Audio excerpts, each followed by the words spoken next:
Well, what a final ball. Before tea is taken for the final time in this test match at Lord's. 67 for 4 now, England needing another 205. Maybe we can keep that out of the equation. About 38 overs to survive. India needs 6 wickets. What a fascinating tea time chat we've got on ESPN Cricket for Match Day with BBS Laxman and Stephen Harmison. We had to wait just an extra couple of minutes till we saw what was the first successful review of this test match. Tells you something. Michael Goff can also get it wrong. Everything that we can expect from cricket is going against expectations today. Lakshman, fourth wicket. That will charge India up going into tea, I guess. Yeah, and that too the important wicket of Johnny Bairstow, because apart from Joe Root, if any English batsman looked in good rhythm and touch in this Test series so far, it has been Johnny Bairstow. I think this will just pump up the Indian team. Not that they require anything else, because they are already charged up. And I saw the visuals when Shami and Bumrah were walking out after that brilliant partnership. The entire team was there in that long room, welcoming them and applauding them for what they have done with the bat, and how important that partnership is. So that it already also shows the camaraderie, the bonding within the team. And throughout the session, you could see that intensity, you could see that energy and that aggression. I think England have to really bat out of their skin if they have to save this test match. What a spell from Ishan Sharma, Stephen. Came on in the 16th over and has had a massive impact already. What happened since Ishan took the ball? Yeah, he has. He's bowled. We've said throughout this Test match, Ishan's just got better and better because obviously the injury come into it, and he's looked good. He's moved the ball, both ways, and he's been a constant threat. He's been a constant threat. He's got the ball to swing, which it hasn't really swung for everybody throughout this Test match, but he showed his class, his experience, and he's bowled beautifully. And take Joe Root apart on this surface, and England look all at sea. Even Bairstow looked as though he had batted a long time, but he didn't look like scoring any runs. So it's been a weird session. It's one where I was thinking, even I'm always positive to try and think England can win and a result. I was thinking, you know what, 205 or 38. If Bairstow and Root could have been there with say 15 overs to go, and even if England needed 110, you'd think, well, now England have got a chance to win the game as opposed to now just batting to save it. But now Bairstow's gone. I think England will do well now to save this test match. Hmm. Well, because the expected course of action would be England can't win, don't rule out that they might just, because it's been that sort of day. Everything that you expect, it's gone completely the opposite. But coming back to the Ishan Sharma spell, Lakshman, fifth choice bowler as it turns out today, Kohli starting with Bumrah and Shami. Just let's go backwards. Ishant, and what suddenly seems to be working for him seems to have Joe Root of all people in all sorts of trouble. Yeah, I was a little surprised, that Kohli introduced Ishan very late. In fact, he got in Jadeja before Ishan. But I mentioned yesterday after the dismissal of Butler in the first innings, the way Ishan Sharma bowled, the typical Ishan Sharma delivery since probably 2017-18. The change in his bowling has come about because of working relentlessly on improving that wrist position, and he has done that after his stint with Sussex. And since then, a lot of Ishan Sharma's dismissal have been whenever the ball is pitched up and he's got the wrist position right, where the ball darts in or out for a right-hander. So I just feel after he got the wicket of Joss Butler and then followed up with Moeen Ali and Sam Curran's dismissal, Ishan Sharma was back at his best. And today, yes, the overcast conditions definitely helped the Indian fast bowlers, but I think he was having that control, and because of his experience, he didn't get carried away. He knew that for him to trouble the English batsman, he has to relentlessly hit that length. And the line has to be where the ball goes and hits the top of off stump. So I think it was brilliant experience bowling from Ishan Sharma. And I'm hoping that he will be one who will start the proceedings post tea. Because while Shami and Bumrah were excellent, I just felt that Ishan Sharma controlled his emotions better than the other three fast bowlers. You're right. What seemed to happen in that session for India's seamers, Steve? It looked like they got a lot more going for them than what England's seamers managed in the morning session. Yeah, I think in the morning session the sun was out. There wasn't much lateral movement when the ball was new, and there's been a little bit more heavy overhead conditions. It's just that's what happens in England, and the team selection and selection unit will have to work that one out for Headingley and look at the forecast for that test match, because that is another wicket that you think, right, when the sun's out, it's flat pitch, foot. Nothing much can go wrong. But if the overhead comes in, ball starts zipping around a bit, we're going to need probably seamers rather than spinners. That's the theory, and this is all that's happened. This morning, there wasn't a great deal happening because the overhead conditions didn't come in until later on in the day, and India have exploited that perfectly. And boy, did they. Yeah, Shami was excellent. Shami's been brilliant throughout this Test series with the ball. I thought he's bowled fantastically well, helped by everybody else at the other end. I was intrigued to see Jadeja come on, and I think it was right to have a look at him with a harder ball, see if he can get the ball to turn or maybe get the ball to bounce. That wasn't the case. Overhead comes in, Ishant comes on, and the ball starts moving around and talking, and India put the ball in the right area. They had a game plan, a little bit different to what England's game plan was this morning, when they decided to hit halfway down the wicket, they pitched the ball up, to give the ball a chance. And like VVS had said a few times today, that the ball that's been that fuller and the ball that's been given a chance to move through the air has been the one that's been looked the most dangerous. Did the conditions suddenly changing after lunch prompt the declaration, Laxman? And was that perhaps that work in India's favor? You wanted them to declare at lunch. If we would have Yeah, never known, if it wouldn't have gotten overcast suddenly, whether the batters would have batted on till the end of the innings. But right call at that time. yeah, absolutely. In fact, I thought that irrespective of the overcast conditions, I think the plan was to give England at least 60 overs. I think it was very evident, and especially that's the style of captaincy from Virat Kohli is what we consistently see, and that is what always happens in England. The wicket may look beautiful to bat on.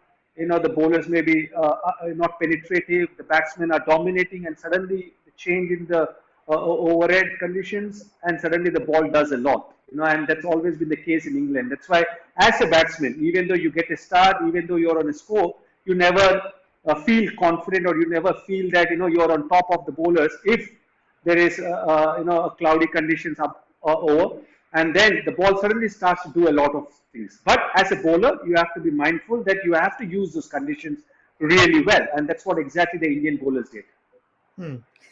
England have a bit of a problem with their opening pair, Steve. Oh. Just a little bit, just a little bit. 531 Test matches England have played in their history, and never have England been at a point where both openers have got zero. I think England's opening pair have now reached an all-time low. We are breaking records that we didn't think possible we could break, to be honest. It's painful. Rory Burns gets out, similar to what Sibley did in the first innings, playing a ball which probably would have missed his thigh pad going down leg side, and he's managed to somehow get it to extra cover, and totally off balance. And you just straight away, you give the impetus to the fielding side that in the first over you give a wicket away, especially when there was a load of chat going round, and I mean a load of chat, which was great. I just think England have, since Jasper Bumrah has walked out with the bat in hand, England have actually taken the water in. I really think England have to India, and the occasion, the emotion, that's fun with it. Apart from Joe Root, I think England have taken the water in, and which concerns me a hell of a lot. Sibley got a good ball. I can defend Tom Sibley. That was an absolute beauty by Mohammad Shami. That he can turn around and say, yeah, I might not be in great nick. I might not have the runs that, and people are calling me my place. But the bowler beat me there, and I can't do anything about that. But Burns will be disappointed how he got out. Lakshman, I wonder what you make of it, looking at it from a proper batter's point of view. Yes, Sibley got a good ball, but he's often, not got a good one and gotten himself out. They don't look like the sort of batters that would inspire a lot of confidence in the rest of the batting, or in fact even fear in the opposition bowling. Even though Rory Burns did get a few runs in the first innings, should they be backed, or should England look elsewhere? No, I definitely feel that England should look elsewhere.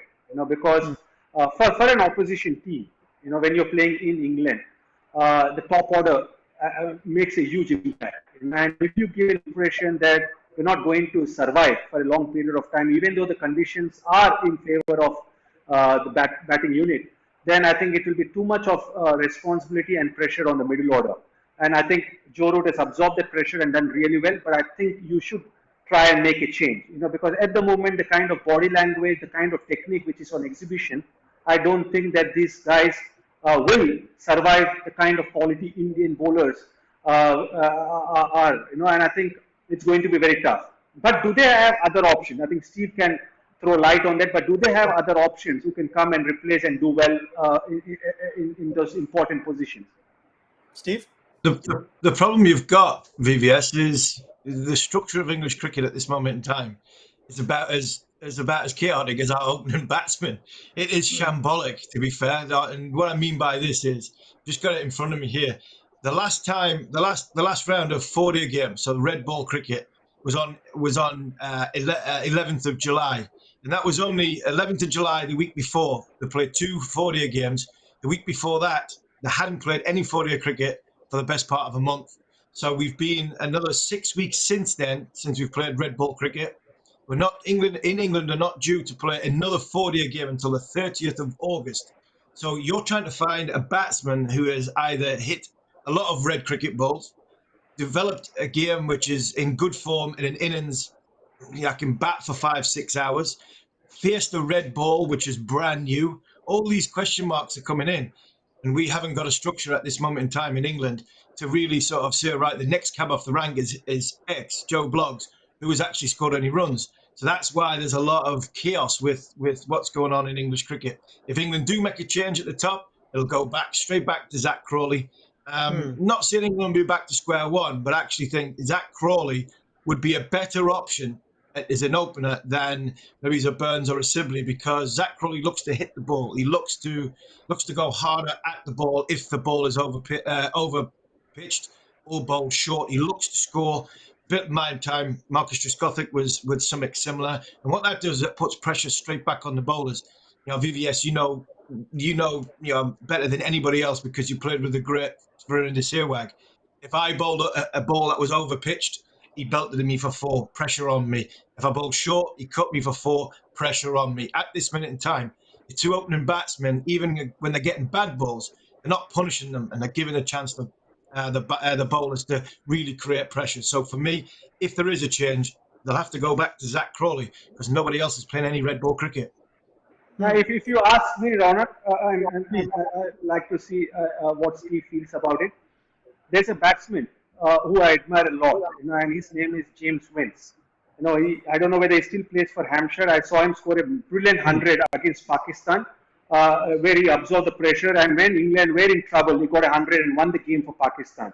In these kind of scenarios, when you're playing against a very good bowling lineup, I wouldn't expect too much from players like Sibley, Zach Crawley, Lawrence, Pope, who already are under tremendous pressure to establish themselves. I will go back to someone who has played a lot of first-class cricket. And that is the problem we are facing now, and that is something which we debated the other day. Why are the averages at the highest level so low? And I think a lot of players who pick don't have great average even in first-class cricket. So I will go back to James Vince. I don't know why he's out of favor, but he's got experience of playing for Hampshire. And when you're playing, I remember he made his debut against Lancashire in 2009, and I think he got a brilliant 100 in that match. So when someone has played almost 10 or more years in first-class cricket, he will know how to handle different situations and play against quality bowlers in seaming conditions. So I would go back probably with Rory Burns because he got a 100 against New Zealand at Lord's, or maybe in the second test match. Stick with him. Probably get either of Zach Crawley or Amit, whoever, to open with him.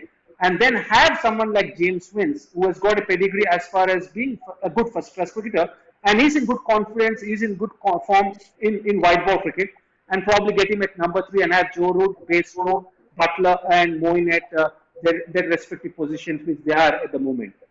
Okay, Steve, how do you respond to that one? Because James Vince had his time, 2016 to 18 in Test cricket, didn't quite set the world on fire, averages about 24. He's a different white ball player now, seems to be a terrific white ball player. Could that just be the out of the box sort of selection that you wouldn't mind, you'd welcome England to make? Yeah, I don't mind James Vince. I think the kid is a good player. He's got a good technique. He's got a decent temperament. He's got experience on his side. He just seems to get 30 and get out. And at the minute, I think England would take 30 and get out for a number 3 batsman. Let's go on with it. Just against top quality bowlers, he seems to find a way of getting the ball to slip with very, very, very much ease. But again, somebody who is a calm influence. He has a calm demeanour. So I wouldn't be against the fact that James Vince came back into number 3. The problem England have got, you've got Dan Lawrence and Ollie Pope, who have got huge amount of potential, but the middle order players. So they probably fit in around about number 4 and number 5. You've got Bairstow coming back in, who looked quite accomplished in the first innings, and he didn't look too bad there until he missed a straight ball. But can Ollie Pope go in at number 3? England might just have to go, you know what, sink or swim time, Ollie Pope. Hamid goes in and opens. Ollie Pope was sent away to play 50 over cricket last week. He's had two games. He hasn't really had a score in either of the games. One's actually they're playing the semi-final tomorrow against my side, Durham. So if he can get some runs in that game, or potentially get some runs in the final if they get there, then you might see Ollie Pope coming back into the group, going in at number 3, and then Hamid going up the top. But I wouldn't be against James Vince. I think the kid is a quality player, but he's had too many chances. And the problem he's had is he keeps getting out the same way around about the same time, in and around that 30, nicking at the slip. So is there a technical fault? Is there a mental fault? Or England, have they just decided he's in the one day bracket and we're moving on from a test match level? Well, it's something for England to consider. There is a bit of a gap. The squad was initially picked only for the first 2 tests from England, so they have something that they need to seriously look down upon. Just the one selector these days, right, Steve? I can't even say it's a bunch of selectors. So just the one selector. I think they've got one selector and 14 scouts. So they've just got millions of scouts everywhere, and we've got one selector. Look, I don't think I think that's a lunchtime topic of conversation on how England picked their team, because how long do you want? It's going to be a decent discussion to say who is right and who is wrong. But at the minute, we've got one selector and a lot of scouts to try and get England's 11 onto the park and playing against a very, very fine India side, which will go up to Headingley and find some under real pressure if they don't get through this next 45 minutes, an hour, and keep Joe Root at the crease. Yeah, I think this is something which you can debate in run order, Ronan. Yes. But I was just wondering whether Sibley, whether Ami, Burns, Zach Crawley, or Lawrence would go and discuss their weakness with the lone selector who's also the head coach. If you go and discuss the weakness, will they get their axe? I don't know. That's something which we can discuss in run order next time. Yes, this is where we get deeper into the structure that English cricket finds itself in at the moment. But yeah, they've got a lot of work cut out. A lot of scouts that don't have a lot of red ball cricket to go and watch at the moment. So I don't know where they'll find their answer. But we'll find out.